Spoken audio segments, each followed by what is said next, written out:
হয়ে দাঁড়াবার অপরাধে, ইসলামের পক্ষ নেওয়ার কারণে দিনে দুপুরে আদালত চত্বরে কুপিয়ে জবাই করে হত্যা করা হয়েছে। গোটা বাংলার উপরে আযাব নামার অপেক্ষায় থাকো। যারা হত্যা করেছে তারা এই দেশের শত্রু, তারা এই জাতির শত্রু, তারা তাদের হিন্দু জাতিরও শত্রু। কারণ তাদের এই অন্যায়ের কারণে যে আযাব আসবে, যে দুর্ভিক্ষ আসবে, যে খাদ্য সংকট তৈরি হবে, সেটা আল্লাহর পক্ষ থেকে আযাব হিসেবে আসবে। ঠিক কি ঠিক না? আমি আপনাদেরকে একটা কথা জিজ্ঞেস করতে চাই, আমি কোনো রাগের মাথায় কোনো কথা বলবো না। এক বেটাকে গ্রেপ্তার করা হয়েছে দেশদ্রোহী কর্মকাণ্ডে জড়িত থাকা এবং শিশুদের সাথে অপকর্ম করার কারণে। লাভহীন ঝুড়ি বানিয়ে দেশটাকে ধ্বংস করে চলে গিয়েছে। ধ্বংস করে ওই পাশে যাওয়ার পরে এখন আবার ওখানে বসে শয়তানি করতেছে পরিপূর্ণ শেষ করবার জন্য। আল্লাহ হেদায়েত দান করুন, বলেন আমিন। এজন্য রাষ্ট্র ক্ষমতায় যেই থাকেন না কেন, আপনাদেরকে বলে যায়, কল্যাণকামী হয়ে বলে যায়, আসমানি এলেমওয়ালাদের পরামর্শ নিয়ে যদি রাষ্ট্র পরিচালনা করেন আজীবন থাকতে পারবেন, আজীবন মাথায় তুলে রাখবে জনতা। আর যদি আসমানি এলেমওয়ালাদেরকে, আলেম ওলামা, ইমাম, মুয়াজ্জিন, তাওহীদি জনতাকে বাইপাস করে ওই প্রথম অন্ধকার আর ওই প্রথম কালো জঘন্য কণ্ঠ সময় অসময় আর ৭৩, ৭৪, ৭২, ৭১ এগুলোকে খুশি করে ব্রেক, স্বপ্ন ইত্যাদিকে মাথায় করে নিয়ে যদি চলতে চান, আগেকারটাও টিকে নাই, আপনিও টিকবেন না। মেরে মুহতারাম দোস্ত, বলছিলাম স্বপ্ন কার পক্ষ থেকে আসে? মাঝে মাঝে মিশরের বাদশা কি নবী ছিলেন? বলেন না কেন? কিন্তু সংশ্লিষ্ট ব্যক্তিকে আল্লাহ কি করেছেন? স্বপ্ন দেখিয়েছেন জনতার মুক্তির জন্য। তো বাদশা এই ঘটনাকে সামনে রাখেন। এবার আমরা যে ঘটনায় আসছি, মহাকবি ফেরদৌসিকে কেউ স্বপ্ন দেখলো ইন্তেকালের পরে। ফেরদৌসি, আল্লাহ আপনার সাথে কি আচরণ করেছেন? মাঝে মাঝে এরকম স্বপ্ন কিন্তু আমরা দেখি, মাইয়েরদেরকে দেখি কি দেখি না? যার দিল যত বেশি সাফ হয় সে তত বেশি দেখে। এটা একটা অদ্ভুত ব্যাপার। দিল সাফের সাথে সত্য স্বপ্নের একটা বিশাল সম্পর্ক আছে। কুটিল মানুষ স্বপ্ন কম দেয়, যাও দেহে ঝামেলার দেহে। বুঝেন নাই মনে হয়? আল্লাহু আকবার। 2013 5ই মেতে যখন ভয়ঙ্কর রকমের এক জঘন্য কাজ আগেকার সরকার করল, রাতের আধারে পাকিস্তানি হানাদারদেরকেও হার মানিয়ে দিল। 25শে মার্চের কালো রাত্রেও এতজন মানুষকে পাকিস্তানি হানাদাররা হত্যা করে নাই। যেই পরিমাণ হত্যাকাণ্ড ঘটিয়েছে এক রাত্রে 5ই মেতে তৎকালীন জালিম ফেরাউনের দোসর সরকার। তারপরে আবার আস্ফালন করেছে গিয়ে, রক্ত মেখে পড়েছিল, ধাওয়া খেয়ে উঠে দৌড় মেরেছে। আর আপনাদের শুয়োরের রক্তে রঞ্জিত একটা ছিল এই কোনায়, এই শুয়োরের রক্তে রঞ্জিত ঘাড়ায় কেছিল সুবহানাল্লাহ পড়তে পড়তে নাকি গেছে পুলিশের দাওয়া খেয়ে। মনে আছে আপনাদের? আপনারা ভুলে যেতে পারেন, আমি ভুলি কম এগুলো, আমার ভুলতে খুব কষ্ট হয়। নিজের জিনিস, ব্যক্তিগত জিনিস আমার কিছুই মনে থাকে না, কিন্তু উম্মার সাথে, জাতির সাথে, আলেম ওলামার সাথে, তাওহীদি জনতার সাথে, মুসলমানের সাথে, আল্লাহওয়ালাদের সাথে কেউ ফাজলামি করবে আর ভুলে যাব, এত সহজে ভুলার মানুষ আমি না। আপনাদেরও ভোলা উচিত না আশা করি। মনে আছে না নাই? তো এখন তাও বলবেন আগেই ভালো ছিলাম। কেউ কেউ বলবে মনে হয়, এর জন্য সবাই উত্তর দেয় না। আগেই ভালো ছিলাম, তাই না? রেজিস্ট্রি মাঠে হাজিরি কে কে আসতে পারবে কে আসতে পারবে না এটার জন্য বাবারে বাবা কত রকমের বিধি নিষেধ ছিল, মনে আছে না নাই? অমুক আসতে পারবি না, অমুক থাকতে পারবি না, অমুক থাকলে মাহফিল করতে দেওয়া হবে না, বন্ধ করে দেওয়া হবে। বাবারে বাবা, ফেরাউনের চেলা বেলারা যেগুলো বন্ধ করে দিয়েছিল, অমুক আসতে পারবে না তমুক আসতে পারবে না, তারা সকলেই আছে। যারা বাধা দিয়েছিল তারা কেউ নাই, খুঁজে পাওয়া যাচ্ছে না হারিকেন দিয়ে।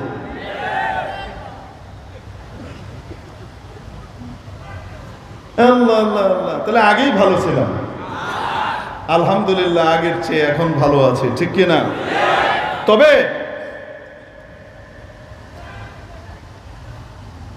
যারা রাষ্ট্র ক্ষমতায় আছেন তাদেরকেও বলে দেই, এই ভালোটা ভালো থাকবে যদি ভালো মানুষদের পরামর্শে চলেন। দালাল টাইপের মানুষের খপ্পরে পড়ে গেলে কিন্তু ইহকালও শেষ, পরকালও শেষ। যাই হোক, আচ্ছা একটু জেনে নেই হযরত, সময় কতক্ষণ? কথা তো আমাকে আমার জায়গায় আনতে হবে, বুঝাইতে হবে। আর কতক্ষণ? 7 মিনিট। ঠিক আছে, যাই হোক মেরে মুহতারাম দোস্ত, 17 মিনিট নেই আমরা, ঠিক আছে।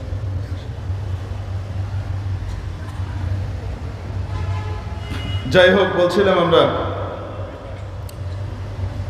যে স্বপ্নের ভিতরে জিজ্ঞেস করলেন আল্লাহ আপনার সাথে কি আচরণ করেছে। উত্তরে বলছেন, আল্লাহর সামনে যখন আমাকে হাজির করা হয়েছে,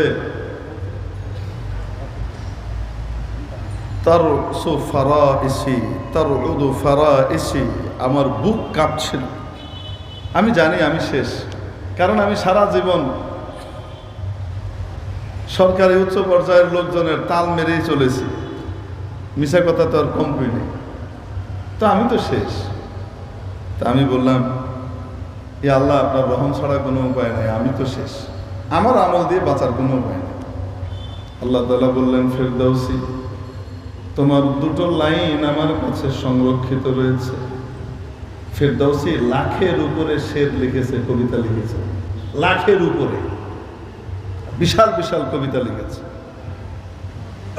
তার মধ্যে মাত্র 2টো লাইনের কথা মাবুদ আমাকে বললেন, ফেরদাউসি তোমার 2টো লাইন আমার কাছে সংরক্ষিত আছে। এই 2টো লাইন যখন তুমি লিখেছিলে, শুধুমাত্র আমার কৃতজ্ঞতায় বুঁদ হয়ে আমার প্রশংসা করে লিখেছিলে।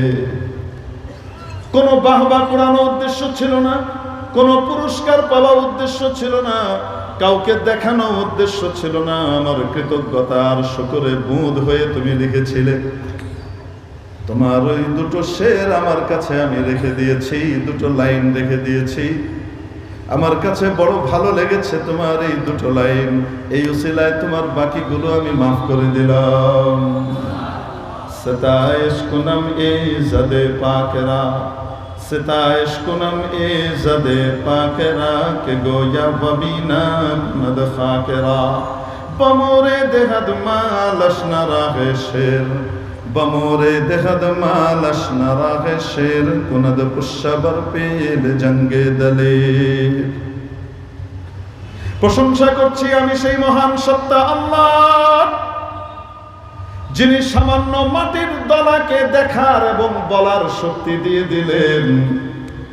আদমকে বানালেন টসটসে মাটি দিয়ে, কড়কড়ে মাটি দিয়ে আদমকে তৈরি করার পরে এর মধ্যে যখন রূহ দিয়ে দিলেন, এই মাটিটাই এখন দেখে, মাটিটাই শোনে, মাটিটাই বলে, হাঁটা চলা করে, কি অদ্ভুত ব্যাপার। সেই মাটিওয়ালার ঔরসে আমি আপনি জন্মগ্রহণ করলাম, আমরাও দেখি শুনি বলি, ও মাবুদ আপনি তো সেই মহান সত্তা। শুধু তৈরি করেই ছেড়ে দিয়েছেন তা নয়, আমরা তো আশরাফুল মাখলুকাত, আশরাফ বানিয়েছেন, আমাদের রিজিকের ব্যবস্থা তো আপনি হাতে নিয়েছেনই। তুচ্ছ তুচ্ছ অন্যান্য প্রাণী যেগুলো আছে তাদের রিজিকের কথাও আপনি কখনো ভুলেন না। তুচ্ছাতি তুচ্ছ, ক্ষুদ্রাতি ক্ষুদ্র ছোট্ট পিঁপড়ের রিজিকের কথাটাও ভুলেন না, তার মুখেও আপনি রিজিকের ব্যবস্থা করে দেন। আর বিশাল বাঘ সিংহ, তাদের মুখের গ্রাসটাও প্রতিনিয়ত আপনি জুগিয়ে যান। এই শের আল্লাহর এত পছন্দ হয়েছে, এই এক আমলের উসিলায় বাকিগুলা সব মাফ হয়ে গেছে। এজন্য বলছিলাম, একটা কবিরা গুনাহ মানুষকে জাহান্নামে নেওয়ার জন্য যথেষ্ট। আর কবিরা গুনাহগুলোর ভিতরেও বড় বড় কবিরা গুনাহ নবীজি বলেন 7টা। কয়টা? 1 নম্বর আল-ইশরাকু বিল্লাহ, আল্লাহর সাথে কোনো কিছুকে শরীক করা। 2 নম্বর ওয়া উকুকুল ওয়ালিদাইন, মা বাবার নাফরমানি করা, মা বাবাকে কষ্ট দেওয়া। ওয়া কাতলুন নাফস, কোন মানুষকে অন্যায়ভাবে হত্যা করা। কোন মানুষকে অন্যায়ভাবে হত্যা করা ভয়ঙ্কর অপরাধ। এত বড় অপরাধ একজন মুমিন মুসলমানকে যদি কেউ হত্যা করে, গোটা জলবায়ুর উপরে তার বিরূপ প্রভাব পড়ে, গোটা পৃথিবীর উপরে বিরূপ প্রভাব পড়ে। ওয়াতলু আলাইহিম নাবা ইবনাই আদম বিল হক ইয ক্বাররাবা কুরবানান ফাতুকুব্বিলা মিন আহাদিহিমা, একজনের কুরবানি কবুল করে নেওয়া হলো। রব্বুল আলামিন বলেন, ও নবী, উতলু আলাইহিম নাবা ইবনাই আদম বিল হক, ও নবী, আদমের 2 ছেলের ঘটনা আপনি সকলকে যথাযথভাবে শুনিয়ে দেন। কে বলেন? আল্লাহ তাআলা বলেন, আদমের 2 ছেলের ঘটনা যথাযথভাবে কি করেন? শুনিয়ে দেন। ঘটনা কি ছিল? নারী নিয়ে ঝামেলা। পৃথিবীর সর্বপ্রথম কবিরা গুনাহ সংগঠিত হয়েছে নারী সংক্রান্ত বিষয় নিয়ে। ঘটনা কি ছিল? আদম আলাইহিস সালামের এক ছেলের জন্য আদম আলাইহিস সালাম বউ ঠিক করেছেন, আরেক ছেলের জন্য বউ ঠিক করেছেন আল্লাহর নিয়ম অনুযায়ী। কাবিল আর হাবিল। কাবিল ছিল বড়, হাবিল হলো, আসতে বলেন, ছোট। কিন্তু হাবিল ছিলেন নেককার, কাবিল ছিল গাড়তেড়া। আল্লাহ হাবিলের জন্য আদম আলাইহিস সালামের মাধ্যমে যে স্ত্রী ঠিক করেছেন, কাবিল কয় আমি হেরে বিয়ে করব। অথচ কাবিলের জন্য সে হালাল নয়। সে কি? বিস্তারিত ব্যাখ্যা দেওয়ার সময় নেই। শেষ পর্যন্ত আদম আলাইহিস সালাম যখন কাবিলকে বুঝাতে ব্যর্থ হলেন, এটা তোমার জন্য হারাম, এটা তুমি বিয়ে করতে পারো না। আকলিমারে তুমি বিয়ে করতে পারো না। আকলিমা না, আসলে শব্দ ইকলিমা, ইকলিম থেকে। ইকলিমাকে তুমি বিয়ে করতে পারো না, তোমার জন্য হারাম। সে কয় না, ওটা বেশি সুন্দর, ওটারে আমি বিয়ে করব। আপন বোনরে বিয়ে করা যায়? কন্যা কেন? হে আপন বোনরে বিয়ে করব। আপনি হাবিলরে বেশি ভালোবাসেন, এই জন্য আপনি ইকলিমারে ওর জন্য বরাদ্দ দিচ্ছেন। আর তুলনামূলক কম সুন্দরী যেটা, সেটা আমারে দিচ্ছেন। আদম আলাইহিস সালামকে পাগল নাকি? আল্লাহর বিধানের বাইরে আমি যেতে পারি নাকি? তুমি কি বলো এগুলা? কয়গুলো আল্লাহ কয় না, এটি আপনার নিজের ব্যাপার। আদম আলাইহিস সালাম বললেন, তাহলে কিভাবে বিশ্বাস হবে যে আল্লাহ কইছে? তো কাবিল কয়, এক কাম করি, আমি আর হাবিল 2জন মিলে কোরবানি দিই। ওই জমানায় কি ছিল জানেন? যার কোরবানি কবুল হইতো, আসমান থেকে আগুন এসে তার কোরবানি লয়ে যেত। এই জমানায় যদি এটা থাকতো, উপায় ছিল না। কিন্তু খবর আছে, আল্লাহ বাঁচাই দিছে, কোন আলহামদুলিল্লাহ। তো যার কোরবানি কবুল হবে, বোঝা যাবে আল্লাহর মত তার সাথে আছে। যারটা কবুল হবে না, বোঝা যাবে আল্লাহর মত তার সাথে। হাবিল কাবিল কোরবানি দিছে, আসমান থেকে আগুন এসে কাঠটা নিয়ে গেছে, হাবিলেরটা, কাবিল মিয়ারটা লয়নি। কাবিলের মাথা খারাপ হয়ে গেছে। কাবিল কয়, লা আখতুলান্নাক, আমি তোরে মেরে ফেলব, আমি তোমারে মারিলাইম,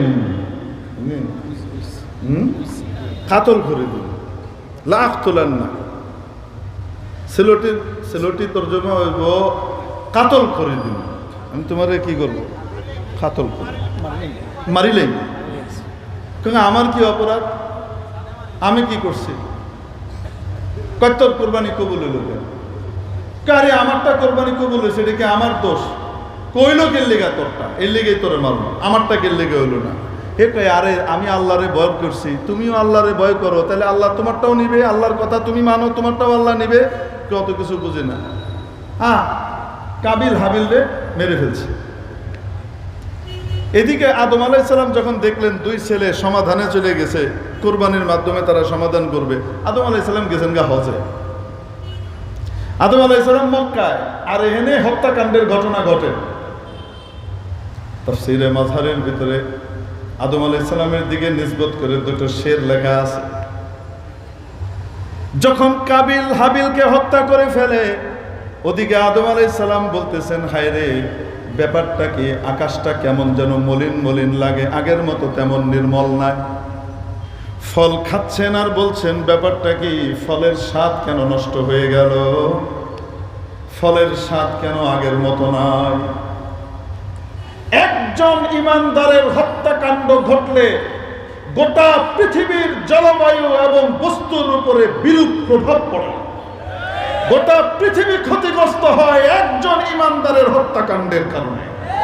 ইসরায়েল প্রতিদিন শত হাজার মানুষকে হত্যা করে যাচ্ছে, আমেরিকা মদদ দিয়ে যাচ্ছে, কাশ্মীরে হত্যাকাণ্ড চলছে, সিরিয়াতে হত্যাকাণ্ড চলছে।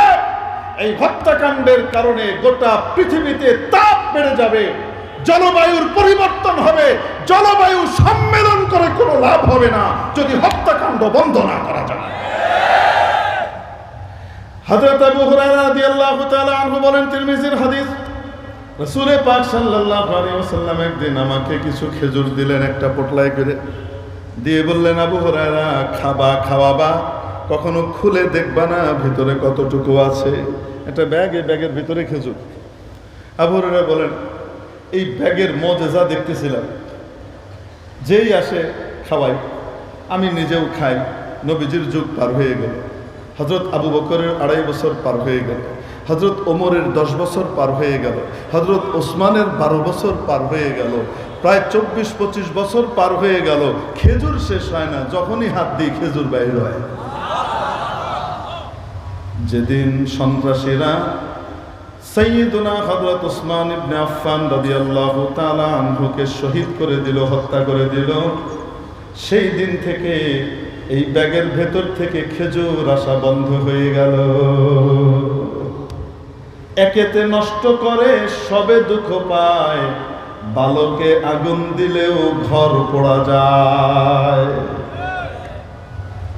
আজকে আমার এই বাংলাদেশে বৈষম্য বিরোধী শক্তি যখন বিজয়ী, বাংলার এই 24-এর নতুন স্বাধীনতা প্রাপ্তির পরে এক মুসলমানকে দিনে দুপুরে সত্য কথা বলার কারণে মুসলিমদের পক্ষে আইনজীবী হয়ে দাঁড়াবার অপরাধে, ইসলামের পক্ষ নেওয়ার কারণে দিনে দুপুরে আদালত চত্বরে কুপিয়ে জবাই করে হত্যা করা হয়েছে। গোটা বাংলার উপরে আযাব নামার অপেক্ষায় থাকো। যে বা যারা হত্যা করেছে তারা এই দেশের শত্রু, তারা এই জাতির শত্রু, তারা তাদের হিন্দু জাতিরও শত্রু। কারণ তাদের এই অন্যায়ের কারণে যে আযাব আসবে, যে দুর্ভিক্ষ আসবে, যে খাদ্য সংকট তৈরি হবে, সেটা আল্লাহর পক্ষ থেকে আযাব হিসেবে আসবে। ঠিক কি ঠিক না? আমি আপনাদেরকে একটা কথা জিজ্ঞেস করতে চাই, আমি কোনো রাগের মাথায় কোনো কথা বলবো না। এক বেটাকে গ্রেপ্তার করা হয়েছে দেশদ্রোহী কর্মকাণ্ডে জড়িত থাকা এবং শিশুদের সাথে অপকর্ম করার কারণে। মন্দিরের আশ্রমের ছোট্ট ছোট্ট শিশুদেরকে সে যৌন নির্যাতন করত এবং এই নির্যাতনের কারণে ইসকন কর্তৃপক্ষ তাকে তার পদ থেকে পদচ্যুত করেছে আরো বহু আগে। এই লোকটা খুব নীতিবান লোক, কি বলেন আপনারা? কিছু আর বললাম না, আপনারাই ফয়সালা করেন। এই লোককে গ্রেপ্তার করা হলো। নিরপরাধকে গ্রেপ্তার করা হয়েছে না অন্যায়কারীকে? একটা ধর্ষককে গ্রেপ্তার করা হয়েছে, ঠিক কি ঠিক না? এবং সে এখানে বসে দেশের বিরুদ্ধে বিভিন্ন অপকর্ম চালাচ্ছিল ইত্যাদি সমস্ত নথিপত্র গোয়েন্দাদের কাছে আসার পরে তাকে দেশদ্রোহী হিসেবেও তার গ্রেপ্তারি দেখানো। এখন এই লম্পটের পক্ষ নিয়ে যারা ময়দানে নামলো, আদালতকে চাপ দিয়ে তার মুক্তি চাইল, আদালতকে প্রভাবিত করতে চাইল, তারা আইনের শাসনে বিশ্বাসী? বলেন না কেন? যারা আদালতকে প্রভাবিত করে আদালতের রায়কে পরিবর্তন করতে চাচ্ছে, ন্যায় বিচারকে বাধাগ্রস্ত করতে চাচ্ছে, তারা আইনের শাসনের পক্ষে বলেন না বিপক্ষে? যারা আইনের শাসনের বিপক্ষে তারা কি সংবিধানের পক্ষে না সংবিধানের বিপক্ষে? যারা সংবিধানের বিরুদ্ধে, আইনের বিরুদ্ধে, তারা দেশের পক্ষের না দেশের বিরুদ্ধে বিপক্ষের? তারা কি দেশপ্রেমিক না দেশদ্রোহী?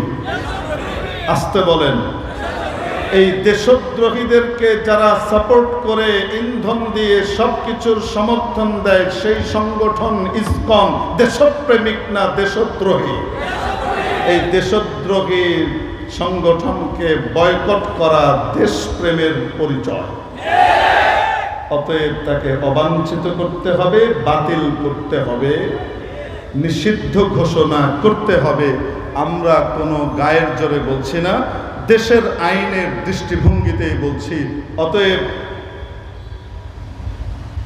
সরকারকে বলবো,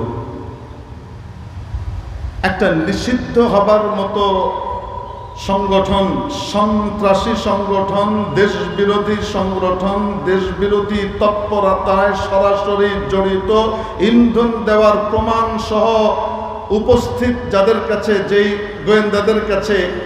গোয়েন্দাদের কাছে যেই সংগঠনের ব্যাপারে সবকিছু পরিষ্কারভাবে প্রমাণিত, এই রকম একটা সংগঠনকে নিষিদ্ধ ঘোষণা করবার জন্য এই দল, ওই দল, অমুক তমুককে একটু জিজ্ঞেস করে নি, এই সমস্ত টাল বাহানা জনতা বুঝে। কোনো জিজ্ঞাসাবাদ নাই। এই সন্ত্রাসী দেশদ্রোহী সংগঠনকে অবিলম্বে রাষ্ট্রীয়ভাবে নিষিদ্ধ ঘোষণা করতে হবে। যারা করবে না প্রয়োজনে তাদেরকে উৎখাত করে দেওয়া হবে।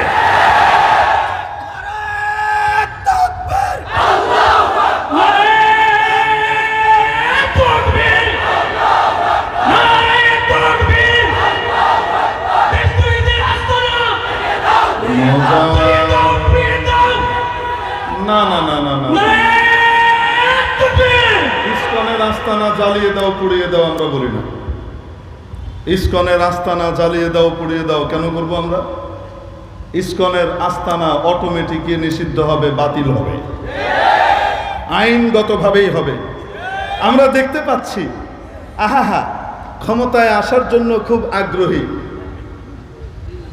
বিশাল দল হিসেবে নিজেদের পরিচয় দেয়, হঠাৎ দেখি এরা ওদের লেসপেন্সার হয়ে গেছে। আমরা আপনাদেরকেও বলে দিতে চাই, আপনাদের প্রতি আমাদের সহমর্মিতা ছিল, কারণ আপনারাও নির্যাতিত ছিলেন আমাদের মতো। আপনাদের প্রতি আমাদের সহমর্মিতা এই জন্য ছিল যে আপনারাও আমাদের জন্য এই আগস্ট এবং জুলাইয়ের বিপ্লবে অংশগ্রহণ করেছেন এবং রক্ত দেওয়ার জন্য চেষ্টা করেছেন, ঠিক কি ঠিক না? কিন্তু এখন যদি দেখি আধিপত্যবাদী শক্তির সামনে মাথা নত করে তাদের লেজুর বৃত্তি করে ক্ষমতায় আসবার ধান্দা করছেন, আপনাদেরকেও ক্ষমতায় আসতে দেওয়া হবে না। এদেশের ক্ষমতায় আসতে হলে আধিপত্যবাদী শক্তির বিরুদ্ধে চোখ রাঙিয়ে জনতার কণ্ঠস্বরে কথা বলতে হবে। নাসরুম মিনাল্লাহ ওয়া ফাতহুন করিব ওয়া বাশশিরিল মুমিনিন। আসসালামু আলাইকুম ওয়া রাহমাতুল্লাহ।